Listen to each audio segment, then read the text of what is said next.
Well guys, तो मैं हूं रॉकी और आप देख रहे हैं एलीट एफएन मीडिया। और गाइज, इस वीडियो के अंदर हम एईडब्ल्यू के बहुत से मेजर अपडेट पर बात करेंगे। गाइज, एईडब्ल्यू के आज लाइव डायनामाइट शो के खत्म होने के बाद एईडब्ल्यू के प्रोडक्शन की गलती की वजह से एईडब्ल्यू का लाइव रैम्पेज शो ब्रॉडकास्ट हो चुका है। तो गाइज, वहीं एईडब्ल्यू में सैंटाना के इंजरी स्टेटस को लेकर एईडब्ल्यू प्रेसिडेंट टोनी खान ने मेजर अपडेट दी गए। और गाइज, एईडब्ल्यू की farmer and original superstar awesome Kong ने एईडब्ल्यू के बैक स्टेज इन्वायरमेंट को लेकर काफी बड़ा खुलासा कर दिया है। तो गाइज, वहीं एईडब्ल्यू के इस हफ्ते डायनामाइट पर जेरिको के सेगमेंट को लेकर रेसलिंग ऑब्जर्वर डेव मेल्जर ने काफी इंटरेस्टिंग अपडेट दी गए। और गाइज, एईडब्ल्यू के ऑल एटलांटिक चैंपियनशिप के लिए टोनी खान ने फाइनली उनके मेजर को रिवील कर दिया है। तो गाइज, अगर आपको ये सभी मेजर अपडेट जानने के तो गाइज वीडियो को एंड तक जरूर देखना। और गाइज, जिन लोगों ने अब तक वीडियो को लाइक नहीं किया है गाइज, वीडियो को लाइक कर देना। बट गाइज, चलिए अब बिना किसी देरी के शुरू करते हैं इस वीडियो को। और गाइज, सबसे पहले बात करते हैं एईडब्ल्यू के आज हुए डायनामाइट। गाइज, जैसा कि आप सभी ने आज एईडब्ल्यू के लाइव डायनामाइट शो को देखा होगा, तो गाइज आप लोगों ने देखा होगा आज एईडब्ल्यू के लाइव डायनामाइट शो के एंडिंग के ऊपर जॉन मॉक्सली ब्रोडी किंग को हरा के एईडब्ल्यू का इंटर्म वर्ल्ड टाइटल रिटेन करते गए। और गाइज, इसी के साथ डायनामाइट टीबीएस नेटवर्क पर खत्म होता है। बट गाइज, यहाँ पर जो लोग आज के एईडब्ल्यू के डायनामाइट शो को फाइट टीवी के द्वारा देख रहे थे, लिए एक बहुत ही बड़ी खुशखबरी है, क्योंकि गाइज आज एईडब्ल्यू ने फाइट टीवी पर उनके डायनामाइट को ब्रॉडकास्ट करने के बाद एईडब्ल्यू के रैम्पेज शो को भी लगभग ब्रॉडकास्ट कर दिया था। क्योंकि गाइज, यहाँ पर फाइट टीवी के ऊपर आज एईडब्ल्यू के डायनामाइट शो के खत्म होने के बाद फाइट टीवी ने एईडब्ल्यू के स्ट्रीमिंग को बंद नहीं किया था। और गाइज, इसीलिए डायनामाइट शो के ऑफ एयर जाने के बाद एईडब्ल्यू के अरीना में जो कुछ भी हुआ है वो सब कुछ हमें फाइट टीवी पर देखने को मिला है। और गाइज, बात करें यहाँ पर आफ्टर डायनामाइट की, तो गाइज यहाँ पर एईडब्ल्यू के डायनामाइट शो के खत्म होने के बाद हमें डार्बी एलन और ब्रोडी किंग का सेगमेंट देखने को मिलता है। जहां पर डायनामाइट के खत्म होने के बाद डार्बी एलन और स्ट्रिंग आकर ब्रोडी किंग को हैंडशेक ऑफर करते गए। बट गाइज, यहाँ पर मलाकाई ब्लैक ब्रोडी किंग को लेकर चले जाते गए, जिसके बाद की एईडब्ल्यू की क्रू हमें एईडब्ल्यू के रिंग को चेंज करते हुए दिखाई देती गए। और गाइज, यहाँ पर एईडब्ल्यू के अरीना के अंदर एईडब्ल्यू के ऑफिशियल्स एईडब्ल्यू के रैम्पेज का सेटअप लगाते गए। और गाइज, इसी दौरान एईडब्ल्यू के अरीना के अंदर AEW president Tony Khan crowd के लिए प्रोमो कट करते गए, जिसके बाद की एईडब्ल्यू का रैम्पेज शो भी शुरू हो जाता है। और गाइज, यहाँ पर रैम्पेज के ओपनिंग के ऊपर एडी किंगस्टन और कोनोशुके ताकेशिता का मैच होता है। और गाइज, इस मैच के एंडिंग के ऊपर एडी किंगस्टन कोनोशुके ताकेशिता को हरा देते गए। और गाइज, यहाँ पर इन सभी चीजों को फाइट टीवी ने उनके गलती से ब्रॉडकास्ट कर दिया है। और गाइज, यहाँ पर डायनामाइट के खत्म होने के बाद भी लगभग 13 मिनट तक फाइट टीवी के ऊपर एईडब्ल्यू के अरीना में जो कुछ भी हो रहा था वो पूरी तरीके से लाइव ब्रॉडकास्ट हो रहा था। और गाइज, यहाँ पर फाइट टीवी के प्रोडक्शन फेलियर के वजह से एईडब्ल्यू के फैंस को फाइट टीवी के ऊपर एईडब्ल्यू का रैम्पेज शो भी लगभग लाइव देखने को मिल गया था। वेल गाइज, देखना काफी ज्यादा दिलचस्प होगा कि एईडब्ल्यू के फाइट टीवी के इतनी बड़ी गलती के बाद एईडब्ल्यू फाइट टीवी को कैसे हैंडल करती गए। बट गाइज, बात करें यहाँ पर एईडब्ल्यू की, तो गाइज जैसा कि आप सबने इस हफ्ते डायनामाइट पर देखा होगा,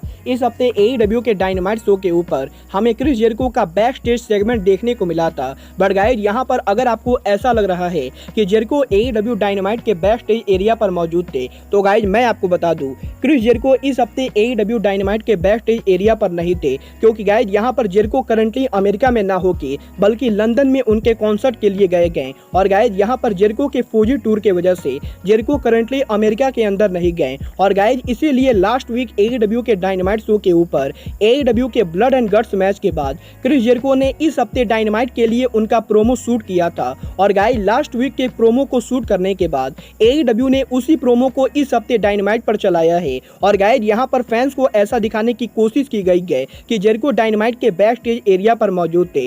वेल गाइज, देखना काफी ज्यादा दिलचस्प होगा कि एईडब्ल्यू के नेक्स्ट वीक डायनामाइट पर जेरिको लाइव अपीयर होते हैं या नहीं। बट गाइज, बात करें यहाँ पर एईडब्ल्यू की, तो गाइज जैसा कि आप सभी को याद होगा, लास्ट वीक एईडब्ल्यू के ब्लड एंड गट्स मैच के अंदर एईडब्ल्यू सुपरस्टार सैंटाना को इंजरी हो गई थी। और गाइज, यहीं अब सैंटाना के इस इंजरी स्टेटस को लेकर एईडब्ल्यू प्रेसिडेंट टोनी खान ने बात की गई, जहां पर टोनी खान ने इस चीज को कंफर्म किया है कि सैंटाना को मैच के दौरान लेग इंजरी हो गई थी। और गाइज, सैंटाना के नी इंजरी के बाद एईडब्ल्यू के डॉक्टर्स ने सैंटाना को चेक किया है। और गाइज, यहां पर डॉक्टर्स के मुताबिक सैंटाना आने वाले 1 से 1.5 महीनों तक एईडब्ल्यू के रिंग में कम्पीट नहीं कर पाएंगे। और गाइज, यहाँ पर टोनी खान ने बताया है कि सैंटाना की ये इंजरी पॉसिबली लंबी भी हो सकती है। वेल गाइज, यहाँ पर अभी एईडब्ल्यू के मेडिकल स्टाफ को ये नहीं पता है कि एईडब्ल्यू सुपर सुपरस्टार सेंटाना की ये इंजरी कितनी सीरियस है। बट गाइज यहाँ पर मैं तो यही होप करता हूँ कि सेंटाना की ये इंजरी ज़्यादा सीरियस ना हो और गाइज सेंटाना के कॉन्ट्रैक्ट के एक्सपायर होने के पहले वो AEW कंपनी पर उनकी वापसी करे।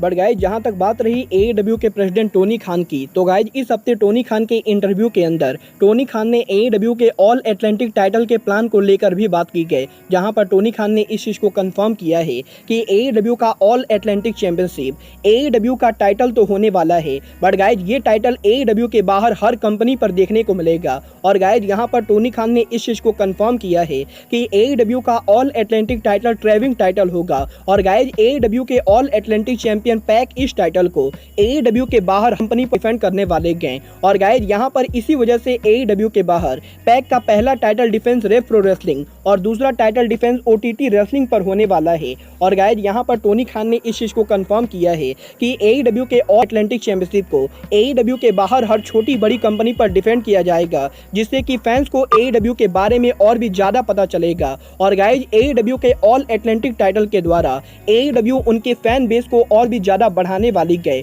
और गाइज AEW का ये टाइटल हमें फ्यूचर में इंपैक्ट रेसलिंग NJPW या फिर MLW के अंदर भी डिफेंड होते हुए दिखाई दे सकता है। वेल गाइस देखना काफी जरा दिलचस्प होगा कि पैक AEW के इस टाइटल को किस किस कंपनी पर डिफेंड करते गए। बट गाइस चलिए अब आगे बढ़ते हैं और बात करते हैं AEW के ओरिजिनल एंड फॉर्मर सुपरस्टार की। गाइस अगर आप लोग मेरी तरह AEW को शुरुआत से फॉलो कर रहे गए तो गाइस आप लोगों को मालूम होगा कि जब AEW कंपनी खुली थी तो गाइस उस समय AEW की वुमेन डिवीजन की सबसे पॉपुलर सुपरस्टार और कोई नहीं बल्कि ऑसम कॉन्ग थी, क्योंकि गाइस यहाँ पर ऑसम कॉन्ग ने WWE और TNA रेसलिंग इन दोनों कंपनी पर काम किया था। और गाइज ऑसम कॉन्ग को वुमेन डिवीजन का फोर फादर माना जाता था। बट गाइज यहीं इस हफ्ते अब ऑसम कॉन्ग ने उनके लेटेस्ट इंटरव्यू के अंदर AEW के बैक स्टेज इन्वायरमेंट और उनकी कंपनी को लीव करने को लेकर काफी बड़ा खुलासा कर दिया है। और गाइज यहाँ पर ऑसम कॉन्ग ने कंफर्म किया है कि जब AEW कंपनी से ऑसम कॉन्ग आता तो गाइज AEW कंपनी ने ऑसम कॉन्ग से ये कहा था कि ऑसम कॉन्ग बैक स्टेज के ऊपर काफी इंपॉर्टेंट रोल प्ले करेंगी।